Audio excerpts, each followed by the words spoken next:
Class 9th science chapter 10 gravitation. आज हम start करेंगे थ्रस्ट एंड प्रेशर। यहां से मार्क करो, the net force in A perpendicular direction is called thrust. ये थ्रस्ट की डेफिनेशन है। नेट फोर्स मतलब टोटल फोर्स किसी भी ऑब्जेक्ट पे, ये ऑब्जेक्ट है, इस पे परपेंडिकुलर यानी 90 डिग्री के एंगल पे परपेंडिकुलर डायरेक्शन में जो टोटल फोर्स लगेगा उसी फोर्स को हम थ्रस्ट कहेंगे। तो thrust is a type of force. Thrust क्या है? Thrust is a type of force. Total force, net force in A perpendicular direction is called thrust. First definition. Second, जो भी आप फोर्स लगा रहे हो, फोर्स पर यूनिट एरिया, उसका आप टोटल एरिया, जितने एरिया पे आप फोर्स लगा रहे हो उससे डिवाइड करोगे तो क्या आ जाएगा? प्रेशर। तो ये सेकंड डेफिनेशन है, force per unit area is called pressure.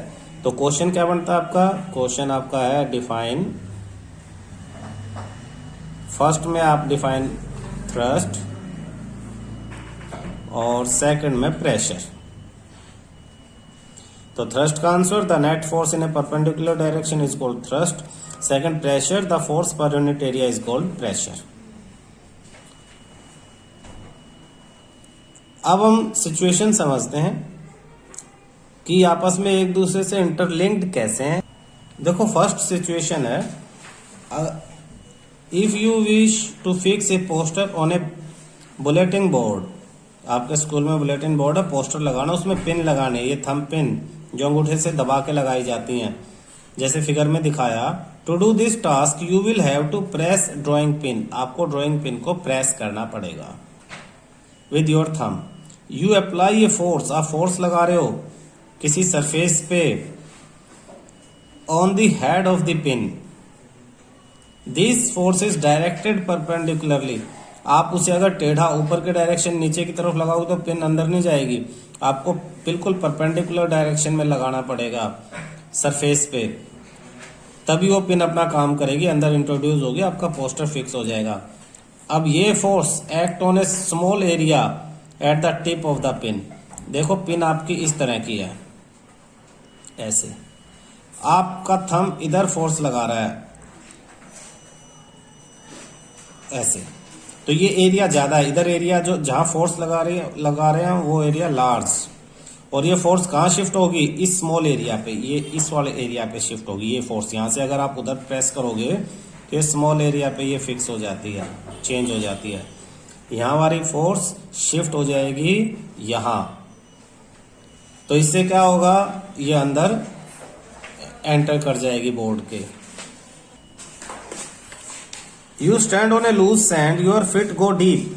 अगर आप लूज सैंड जैसे रेगिस्तान वगैरह में आप खड़े हो तो आपके पैर अंदर की तरफ धंसना शुरू हो जाते हैं। अब आप अगर लेट जाओ वहां पे, lie down, you will find that your body will not go that deep. आपका शरीर उतना अंदर रेत के अंदर नहीं घुसेगा। क्यों? क्योंकि जब आप खड़े थे तो आपका जो सरफेस एरिया था वो कम था, और जब आप लेट गए हो तो आपके बॉडी का एरिया जो है वो ज्यादा हो गया है। तो ये दोनों में जो चेंजेस आए हैं, यहाँ एरिया इंक्रीज हो गया और यहाँ एरिया कम है। जब एरिया कम होगा तो प्रेशर बढ़ जाएगा, यानी pressure is inversely proportional to area. ये ध्यान रखना, ये फॉर्मूला आप समझ में आया आपको। दोनों केसेस में, फर्स्ट में और सेकंड में, एरिया कम है तो प्रेशर ज्यादा है, एरिया ज्यादा है तो प्रेशर कम है। ये यहां दोबारा डेफिनेशन थ्रस्ट की लिखी हुई है, द फोर्स एक्टिंग। कौन सा फोर्स? जो आपने थंब से लगाया था, जो आपकी, या फिर सेकंड केस में जो आपकी बॉडी नीचे ग्राउंड पे लगा रही है, on a object perpendicular to the surface is called thrust. When you stand on the loose sand, force that is weight, weight ही आपका फोर्स है, of your body acting on the area equal to your feet. वो कितने area पे लग रहा है? आपके फिट वाले एरिया पे। तो ये फोर्स इतने एरिया पे लग रहा है। व्हेन यू लाई डाउन, जब आप लेट जाते हो, सेम फोर्स जो है act on the area equal to the contact area of your whole body, आपके पूरे शरीर का जो कॉन्टैक्ट एरिया है उस पे लग रहा है। फोर्स दोनों केसेस में सेम था, लेकिन एरिया चेंज हो गया। पहले कम एरिया था, अब एरिया इंक्रीज हो गया है। लार्ज एरिया होने की वजह से क्या हुआ, आपका जो प्रेशर है वो डिक्रीज हो गया। फोर्स का मैग्नीट्यूड सेम है, फोर्स का मैग्नीट्यूड सेम है, एरिया में चेंज आया, एरिया में चेंज आया तो क्या हुआ, थ्रस्ट तो सेम है लेकिन प्रेशर चेंज हो जाता है। Effect of thrust, the effect of thrust on the same sand is large while standing than while lying. Thrust on the unit area is called pressure. अब ये प्रेशर की definition है। Thrust यानी force per unit area is called pressure, और ये pressure की definition है, pressure is equal to thrust upon area. आप इसमें ये फॉर्मूला है भाई, ये फॉर्मूला याद रखना। आप इसमें ध्यान दो कि प्रेशर और एरिया इनवर्सली प्रोपोर्शनल है। एरिया डिनोमिनेटर में है, एरिया बढ़ेगा तो प्रेशर कम होगा, एरिया कम होगा तो प्रेशर बढ़ जाएगा। एसआई यूनिट प्रेशर को किस चीज में मेजर करते हैं, आप दो तरीके से कर सकते हो, थ्रस्ट की यूनिट और एरिया की यूनिट। थ्रस्ट की यूनिट क्या है, न्यूटन, फोर्स है तो थ्रस्ट की यूनिट न्यूटन है, और एरिया मीटर स्क्वायर। तो आपके प्रेशर की एसआई यूनिट भी न्यूटन अपॉन मीटर स्क्वायर या न्यूटन मीटर की पावर -2, इस तरह से आप लिख सकते हो। लेकिन एक साइंटिस्ट थे ब्लेज पास्कल, उनके ऑनर में एसआई यूनिट प्रेशर की क्या कर दी गई है, पास्कल कर दी है। तो प्रेशर के जब एसआई यूनिट पूछेंगे तो आप पास्कल ही लिखोगे। न्यूटन पर मीटर स्क्वायर क्वेश्चन में न्यूमेरिकल में आ सकती है, लेकिन अगर एसआई यूनिट प्रेशर की पूछेंगे तो पास्कल लिखोगे, जिसका सिंबल है PA, पा। अब न्यूमेरिकल करेंगे हम इसके बेस पे। क्वेश्चन देखो, ए ब्लॉक ऑफ वुड, लकड़ी की ब्लॉक, ऐसे दो ब्लॉक हैं, kept on A table top, table के ऊपर रखी हुई हैं। मास जो है वो 5 kg और डायमेंशन है 40 इंटू 20 इंटू 10 सेंटीमीटर। एक ब्लॉक, जैसे सपोज ये मैं माचिस की तिल्ली बता रहा हूँ, ये एक ब्लॉक है, इसका वजन 5 किलोग्राम है, और इसकी 40, 20 और 10, एक लाइन 40 की, एक आपकी 20 की और एक 10 की, लेंथ ब्रेड्थ और हाइट इसकी दे दी है। क्लियर है। फाइंड द प्रेशर एग्जैक्ट, अब प्रेशर पूछा है। By the wooden block on the table top if it made to lie on the table top with it side of dimension. कह रहा है ये 20 और ये 10, अगर इसे ऐसे खड़ा कर दें, देखो ऐसे ऐसे खड़ा कर दिया, इसे 20 और 10 वाली को नीचे रख दिया, तो क्या प्रेशर होगा, और 40 और 20 ये था, 40 ये था, 40 और 20 ऐसे लेटा दें तो प्रेशर कितना होगा। तो दोनों केसेस में प्रेशर पूछा है, तो सीधा आप रिवर्स करो। देखो सबसे पहले तो एग्जाम्पल जो है 10.6, इसमें हम लिखेंगे कि मास कितना है। आपका मास दिया है आपको M5 किलोग्राम, तो ये जो ऑब्जेक्ट हमारे पास थी इसका मास 5 किलोग्राम है, तो ये फोर्स कितना लगाएगा, फोर्स किसके बराबर होता है, वेट के बराबर, और वेट का फॉर्मूला mg, या फिर आप सीधा सीधा फोर्स का formula ma, mass into acceleration, और अर्थ के केस में एक्सेलरेशन कितनी हो जाती है, g, तो ये हो गया mg, ये वेट है। तो force equal to mg equal to 5 into G की वैल्यू 9.8 मल्टीप्लाई कर ले 49.0 यानी 49 न्यूटन, ये आपका फोर्स आ गया। एक्चुअली आपको निकालना क्या, आपको प्रेशर निकालना है, और प्रेशर का फॉर्मूला क्या है, प्रेशर का फॉर्मूला फोर्स अपॉन में एरिया। तो फोर्स तो आपका आ गया है, एरिया निकालना है। एरिया के लिए दो केसेस दिए हुए हैं। अब क्या है देखो, दो एरिया, एक फर्स्ट केस में ये एरिया और सेकंड में ये तो फर्स्ट केस में area equal to 20 into 10, 20 centimetre into 10 centimetre. लेकिन हमें तो ऐसा यूनिट में लिखना है, कभी भी यूनिट हमेशा ध्यान रखो भाई, डिस्टेंस की क्या है, मीटर है, तो 20 अपॉन में 100 मीटर मल्टीप्लाई 10 अपॉन में 100 मीटर, 2 जीरो से 2 जीरो कैंसिल, 2 अपॉन में 100 मीटर स्क्वायर, ये एरिया आ गया। Therefore pressure force upon area, force की वैल्यू 49 अपॉन एरिया 2 अपॉन 100 था, ये ऊपर जाके मल्टीप्लाई हो गया, 2 से ये कैंसिल 50, 49 मल्टीप्लाई 50, 5 9 जा 45, 4 5 4 जा 20 और ये 24, 2450। आपका प्रेशर SI यूनिट क्या लिखोगे, या तो फोर्स की न्यूटन अपॉन में मीटर स्क्वायर लिख दो, या इसे n m⁻² लिख सकते हैं, या फिर पास्कल PA। यही तीनों तरीके से, दोनों तो सेम है, रिप्रेजेंट करने का अलग तरीका ये पास्कल, ये तीनों यूनिट में से कोई भी आप इसके साथ लिख सकते हो। क्लियर। सेकंड केस में एरिया 40 × 20 है, तो यहां सेकंड केस लिखेंगे area equal to 40 centimetre into 20 centimetre. Same procedure, 40 upon में 100 मल्टीप्लाई 20 अपॉन 100, 2 0 से कैंसिल, 4 2 जा 8 अपॉन में 100 आपका मीटर स्क्वायर।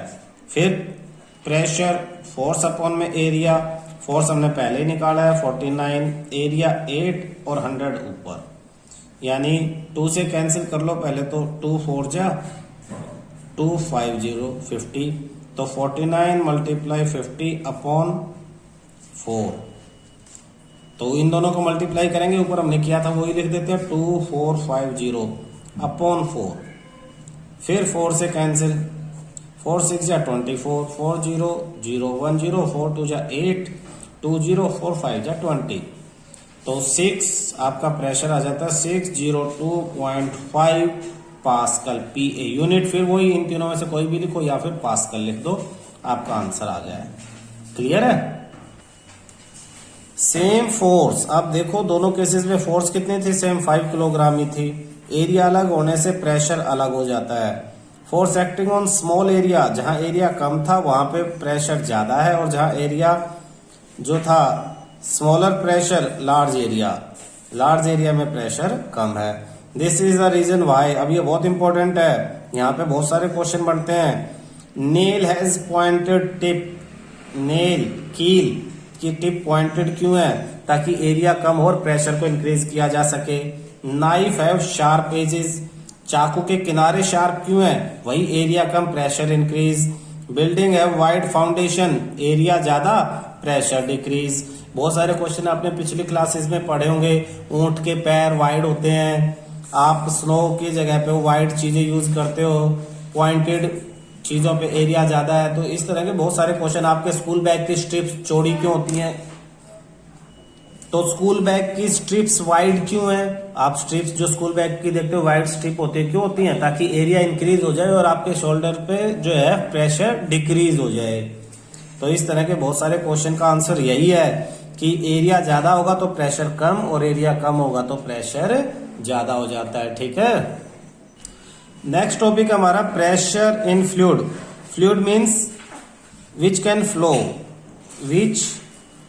फ्लो, तो कौन कौन बह सकते हैं, एयर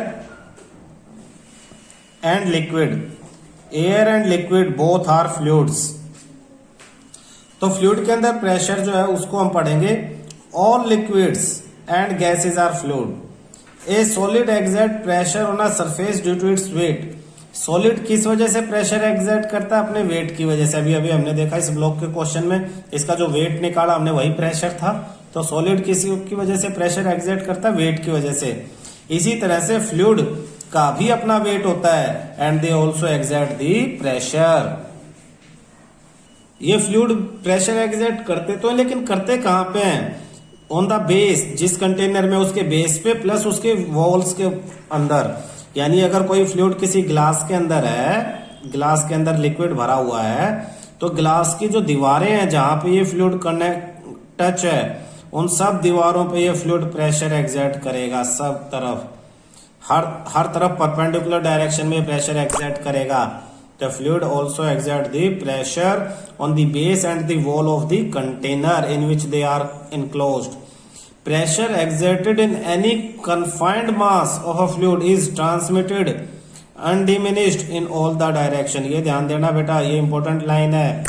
ये कहता है कि अगर आप किसी फ्लूइड पे प्रेशर लगाते हो ऊपर से, जैसे ऊपर से मैंने इस पे प्रेशर लगाया, तो इक्वल प्रेशर ये चारों तरफ, हर तरफ जहां जहां ये कनेक्टेड है किसी दीवार से, किसी कंटेनर से, वहां इक्वली उस प्रेशर को डिस्ट्रीब्यूट कर देगा।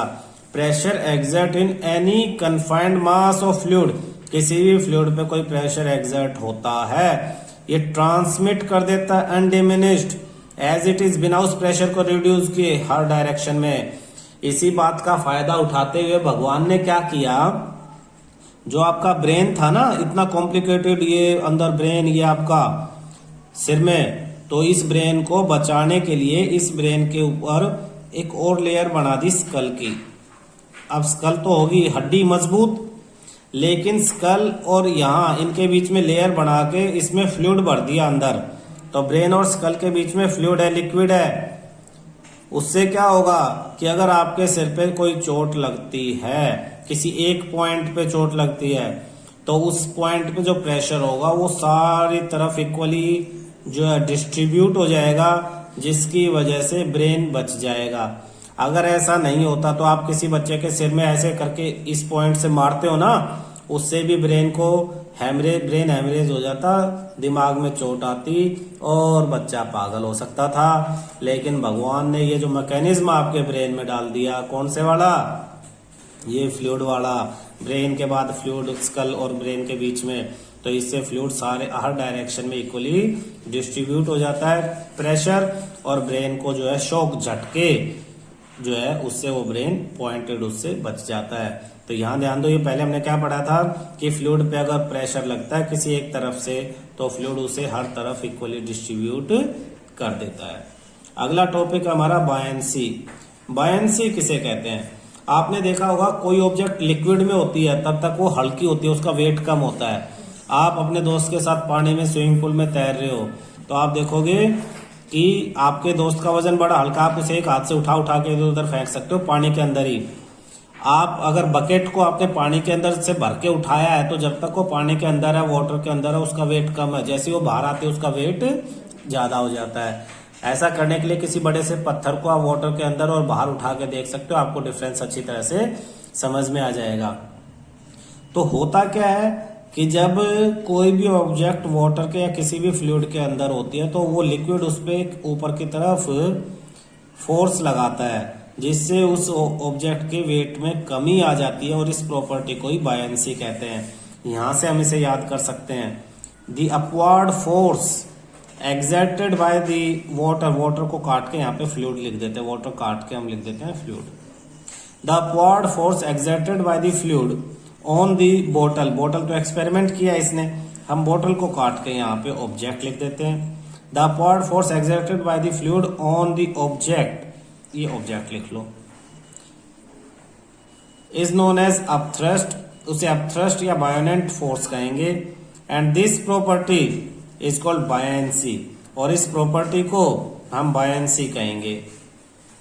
The magnitude of this buoyant force depend on the density of the fluid, fluid की डेंसिटी, फ्लूइड का वेट पर यूनिट वॉल्यूम कितना है उस चीज पे डिपेंड करेगी। फ्लूइड की डेंसिटी ज्यादा है तो ये अपवर्ड फोर्स ज्यादा होगी, फ्लूइड की डेंसिटी कम है तो अपवर्ड फोर्स कम होगी।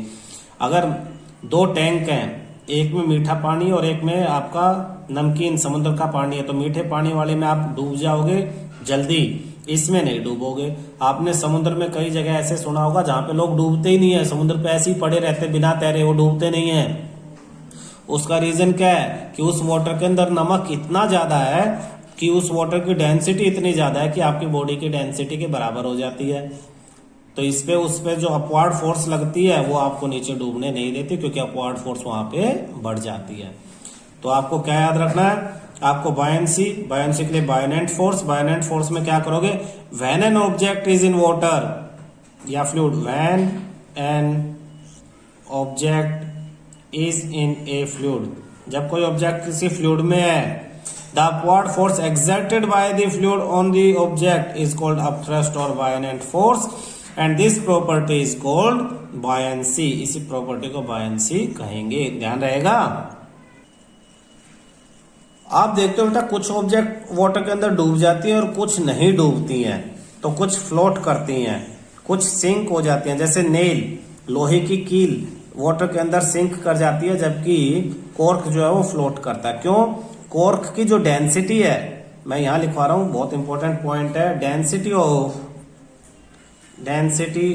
Of object, if density of object is less than the density of water, the object will float, object float करेगी। अगर ऑब्जेक्ट की डेंसिटी वाटर की डेंसिटी से कम है, क्या है, कम है, तो ऑब्जेक्ट फ्लोट करेगी, तो ऑब्जेक्ट तैरेगी। लेकिन अगर ऑब्जेक्ट की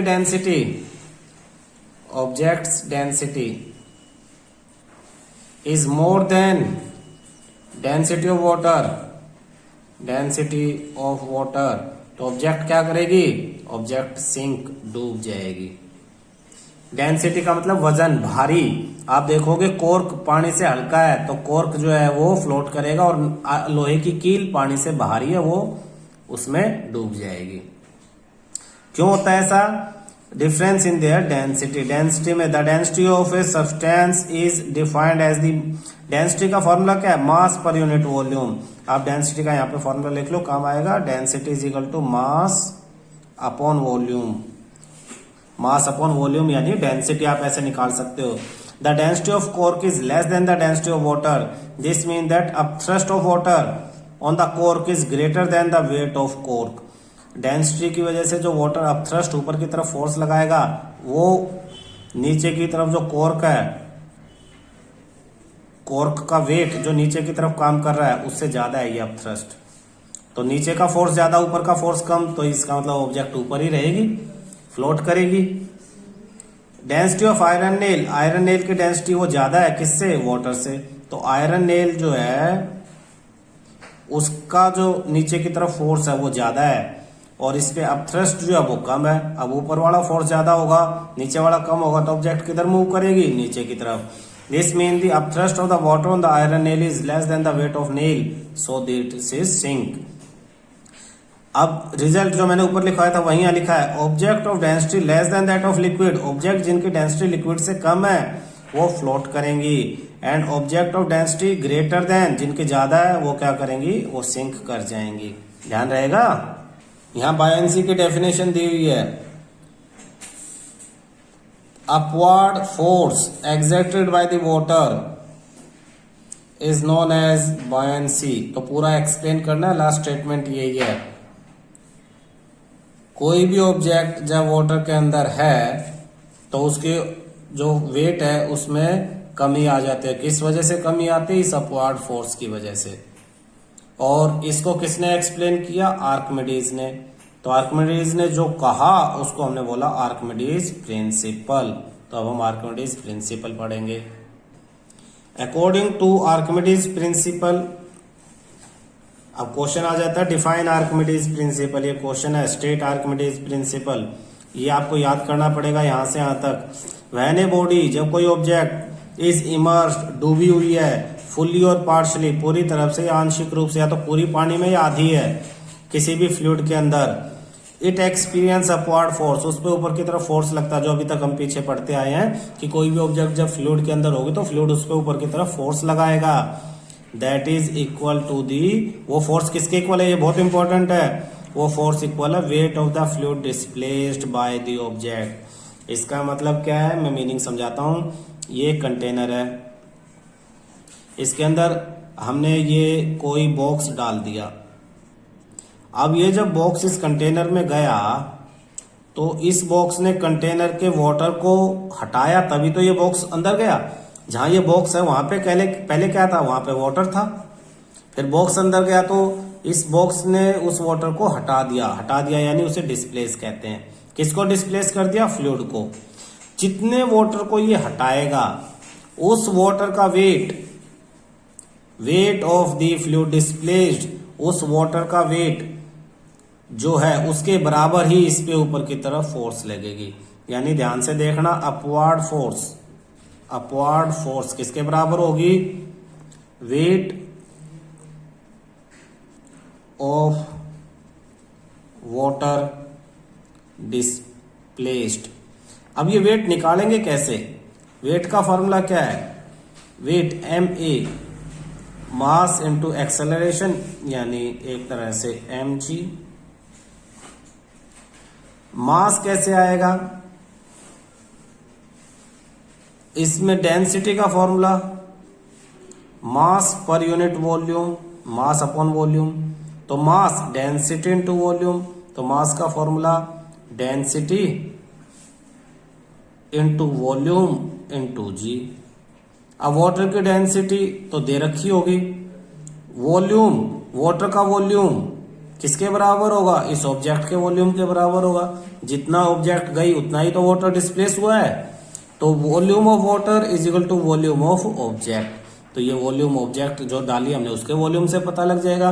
दोनों को जी से मल्टीप्लाई करेंगे तो अपवर्ड फोर्स आपको पता लग जाएगा, इस पे ऊपर की तरफ कितना फोर्स लगा है।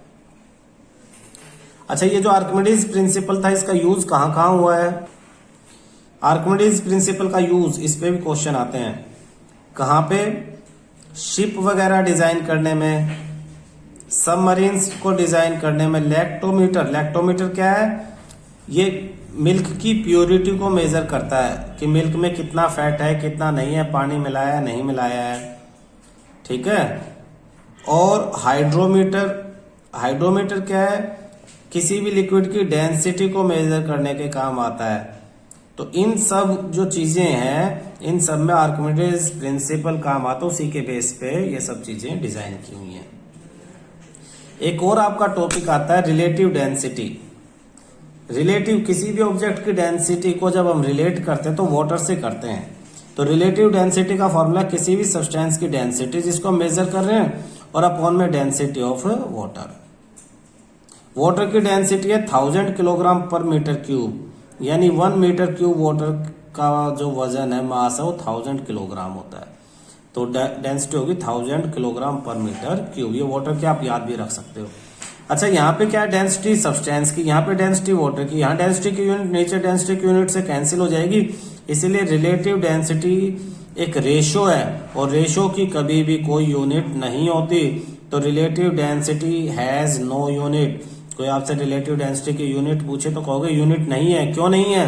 क्योंकि ये रेशो है और रेशो में कोई भी आंसर आता है उसकी यूनिट नहीं होती। जैसे अगर मैं लिखूं 7 मीटर अपॉन में 8 मीटर, तो मीटर से तो मीटर कैंसिल हो गया, बचा क्या? 7/8। तो कभी भी रेशो की डेंसिटी, रेशो की जो यूनिट है वो नहीं होती। क्लियर है?